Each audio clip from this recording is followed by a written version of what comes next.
سلام عليكم، أهلا وسهلا. اشتركوا في القناة الآن وفعلوا الجرس ليصلكم كل فيديو جديد.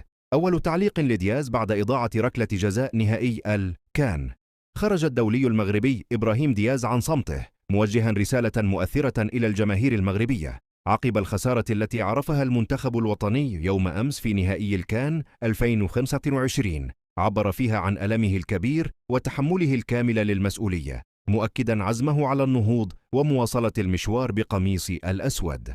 وفي تدوينة نشرها على حساباته بمواقع التواصل الاجتماعي، عبر دياز عن عمق ارتباطه بالجماهير، قائلا إن روحه تؤلمه، وإن حلم التتويج باللقب القاري كان حاضرا بقوة، مدفوعا بما وصفه بسيل الحب والدعم الذي تلقاه من المغاربة، سواء عبر الرسائل أو مظاهر المساندة، والتي جعلته يشعر حسب تعبيره بأنه لم يكن وحيدا. وأكد اللاعب أنه خاض البطولة وهو يحارب بكل ما يملك، واضعا قلبه قبل كل شيء، قبل أن يقر بفشله في المباراة الأخيرة، معلنا تحمله المسؤولية الكاملة، ومقدما اعتذارا صريحا من صميم القلب إلى الجماهير المغربية. ولم يخف دياز صعوبة المرحلة، معتبرا أن النهوض بعد هذه الخسارة لن يكون سهلا، لأن الجرح لا يلتئم بسهولة، غير أنه شدد على عزمه المحاولة، ليس من أجل نفسه فقط، ولكل من تقاسم معه ألم الإقصاء.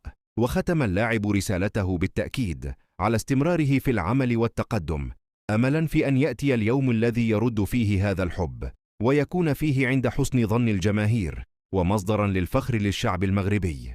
يأتي هذا بعدما أضاع دياز ركلة جزاء في الدقائق الأخيرة من عمر المباراة، والتي كانت كافية لحسم اللقب لصالح المغرب، وهو ما خلف موجة أسياء كبيرة لدى الجماهير المغربية، خاصة بعد تمديد المباراة للأشواط الإضافية، وتمكن السنغال من تسجيل الهدف المباراة الوحيد والظفر بلقب الكان.